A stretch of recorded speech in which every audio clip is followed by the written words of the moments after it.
was my only touch with MTV in the US, unfortunately. But your television career went on for quite a while, right? Yeah, I jumped from the national broadcaster, which is the government-owned broadcaster, into commercial television, and then did a few, maybe another handful of years working for commercial networks, and did quite a lot of that. Then when I eventually did leave radio, which was in the late 90s, 97, and television had finished in the late 80s, I moved from Sydney to Melbourne and decided that I wasn't going to do radio anymore, and thought, it's time for a change.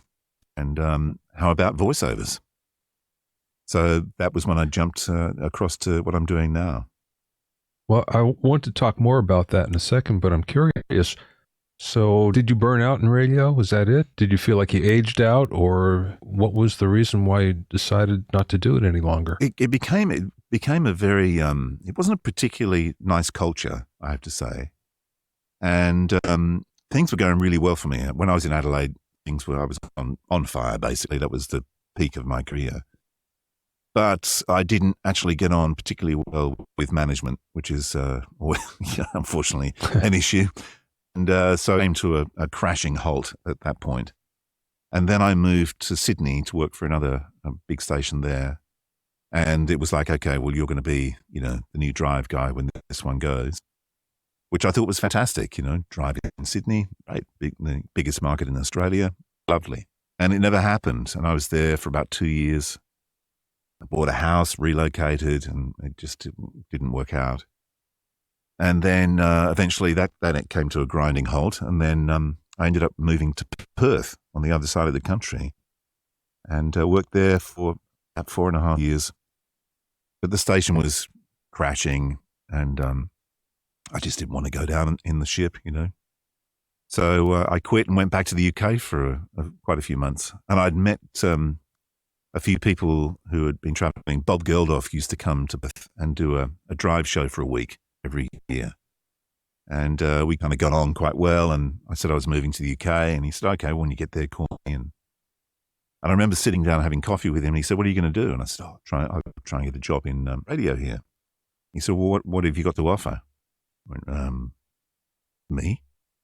He goes, yeah, but what is going to make them want you? Me?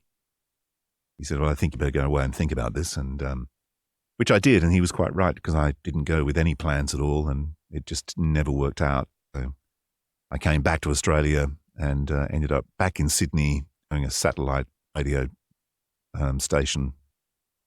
And it was gone. The magic had gone. I just began to hate it. So it was time to get out. Yeah, I can understand that. I'm curious, when you moved back to the UK, was there a bit of a culture shock that happened to you? And I'm talking about both business-wise and otherwise, because I would think that you're used to living in Australia, which is one complete way of living that's way different than the UK. Seems to be slower, nicer. Yep. And people seem to be nicer, from what I've discerned anyway. And again, just the whole culture around the business is different. So what did you experience? Well, I've been to the UK twice looking for work. This was the second time. The first time I went there, which was a shock, I went to the BBC and met with a guy there who was their program controller for Radio 1. And it was this bizarre meeting I think I've ever had. First of all, it was like he wouldn't tell me how much anyone got paid, and if I did get a job, how much I get paid. I had to guess it. And then I went to the studios and looked around, and they just installed these amazing turntables. And this was 1986, I think. And I'm looking at it going, why are they installing turntables? Everyone's gone playing CDs. This is bizarre. So it was all very strange. So that didn't work out. But in the mid-90s, a lot of Australians had moved to the UK and were programming radio stations. Richard Branson had employed one of the programmers out of Sydney that I'd worked with to set up the Virgin Radio station in London. So that was where I was kind of hoping I could get in. But I did end up talking with a radio station, had a meeting with them at Jazz, trying to talk to them about how, because the licenses are really there. You get a jazz license and that's it. You can't play anything else, and you can't change format. So I was talking to them about, why don't you look at all the, sort of popular songs that have a jazz beat? So get a musician and a lawyer, and then boom, you can play Sting and Sade, all sorts of stuff. But that didn't happen. So yeah, it didn't work out, and the culture is different.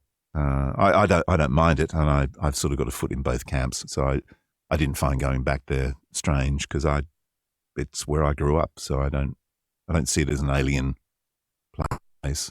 Okay, so you're back in Australia now, and you decided to get in the voiceover business. What was the transition like for you? Was it something that was easy for you to do? And I'm sure the voiceover part of it isn't